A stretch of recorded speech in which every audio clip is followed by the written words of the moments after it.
बीमार हुए और हमारे पास बीमारी के लक्षण आना चालू हुए, जैसे दर्द बढ़ना चालू हो गया, कमर में, गर्दन में दर्द हो गया, पेट में दर्द हो गया, पैरों में दर्द हो गया, किसी भी प्रकार का दर्द हुआ, या मान लीजिए कि जलन होना चालू हो गई, पेट में, पैर में, घुटने में, कमर में सूजन या जलन होना चालू हुई, उस कंडीशन में, या बीमारी का प्रारंभ हुआ है, उस कंडीशन में मॉडरेट डोज डाइट अपनाना होगा।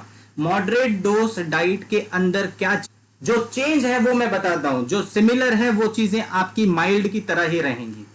अब चेंज वाली चीजों में इसमें सबसे इम्पोर्टेंट इंटरमिटेंट फास्टिंग है। इंटरमिटेंट फास्टिंग का अर्थ ये होता है कि 24 घंटे में से 8 घंटे खाने के हैं और 16 घंटे आराम के हैं। आराम के दौरान क्या होगा कि बॉडी अपने क्लींजिंग इफेक्ट करेगी, बॉडी डिटॉक्स इफेक्ट करेगी, हमारी जो जीवनी शक्ति है वो बॉडी से टॉक्सिन्स को एलिमिनेट करने के लिए एनर्जी लगेगी। दौरान क्या होगा, इस दौरान होगा ये कि आपके बॉडी के अंदर जो मल जमा हो गया है वो मल निकलेगा। क्यों? क्योंकि इसमें कंस्ट्रक्टिव डाइट नहीं है।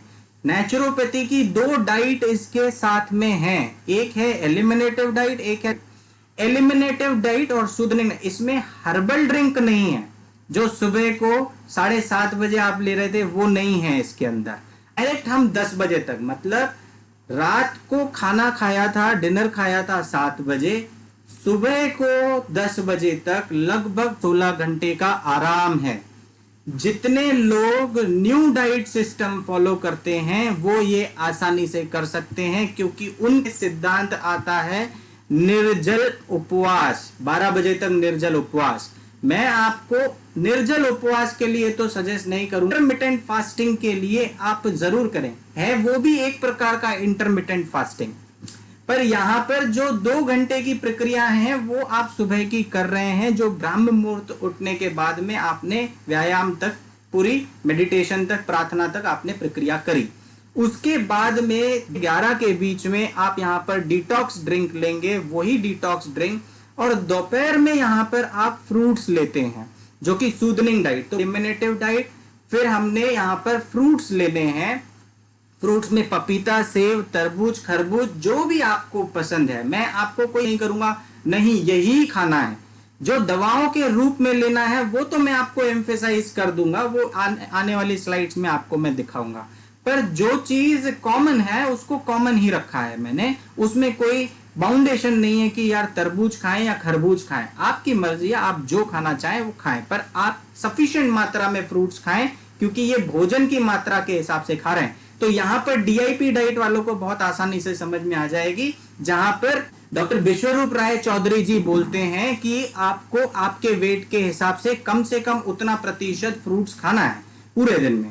तो आप कि आपका वेट 70 केजी है, उसको 10 से आप मल्टीप्लाई कर दीजिए तो हो गया 700 ग्राम। ये 700 ग्राम फ्रूट्स पूरे दिन में आपको खाना है, उस हिसाब से आप करते हैं। तो जो उनके फॉलोअर्स हैं, क्योंकि वो मेरे अच्छे मित्र भी हैं, तो जो उनके फॉलोअर्स हैं वो आप कंटिन्यू कर सकते हैं। साथ ही साथ जो न्यू डाइट सिस्टम वाले हैं वो मॉर्निंग तक आप जो है फास्टिंग, इंटरमिटेंट फास्टिंग कर सकते हैं। तो किसी के लिए कोई ये प्रॉब्लम वाली बात नहीं है कि यार हम तो ये सिस्टम फॉलो करते हैं, इसमें ऐसा नहीं होगा।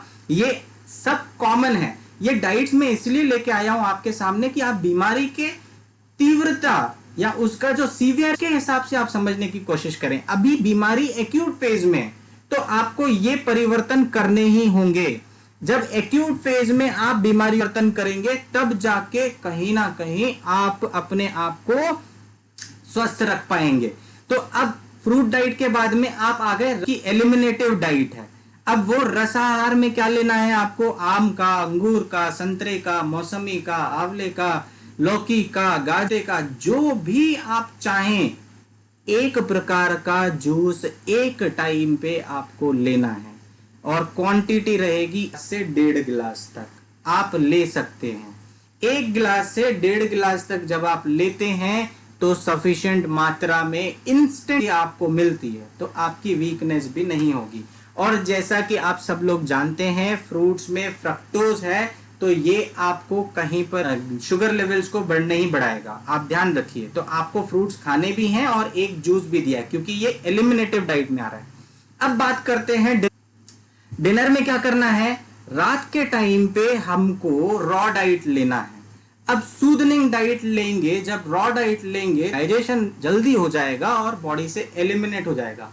काफी लोगों को रॉ डाइट लेने से गैस्ट्रिक ट्रबल होते हैं, गैसेस बनती हैं और वो गैसेस इधर उधर शिफ्ट होती हैं, तो कभी छाती में दर्द होना चालू हो जाता है, जलन होना चालू हो जाती है, कभी पेट में, कभी पीठ में। ये दर्द जो है असहनीय दर्द होते हैं। और इसके लिए ही जो ये कॉन्सेप्ट आया है कि 2 बार कच्चा खाओ और 2 बार, मतलब एनिमा से आप वो गैस्ट्रिक ट्रबल को खत्म कर रहे हैं, वो गैसेस फॉर्मेशन जो हो रही है वो खत्म कर रहे हैं। पर हम यहाँ भी सजेस्ट करेंगे जितना हो सके नेचुरल डेफिकेशन प्रोसेस, जो नेचुरल कॉल है वो नेचुरल कॉल है ये। उसके लिए ना तो किसी को गर्म पानी पीने की आदत हो जिसके कारण डेफिकेशन प्रोसेस हो, और ना ही किसी को स्मोकिंग की आदत हो, ना ही किसी को एनीमा की आदत हो। आदत किसी चीज की नहीं लगाइए, बट जरूरत पड़ने पे आप उसका इस्तेमाल करिए और वो आपको करेगा, वो गैस्ट्रिक ट्रबल से आपको ठीक भी करेगा। अब बात करते हैं, ये हो गया मॉडरेट डोज डाइट प्लान 2। अब मिन के लिए भी है जिनको एक्यूट डिजीज बहुत सीवियरिटी से होती है, जैसे मान लीजिए अचानक से बुखार आ गया, अचानक से घुटने में इतना दर्द हुआ, मस्कुलर पेन हुआ, या मान लीजिए वो लोग जो कि क्रॉनिक डिजीजेस से सफर कर रहे हैं, उनके बॉडी में रोग प्रतिरोधक क्षमता कम हो गई है। तो रोग प्रतिरोधक क्षमता बढ़ाने के लिए हमसे ही नरिशमेंट वाली डाइट देनी होगी। तो ये मॉडरेट डोज आप फॉलो कर सकते हैं। जो लोग स्टार्टिंग में अपना नहीं, को डिफिकल्टी हो रही है माइल्ड से मॉडरेट की तरफ आने के लिए,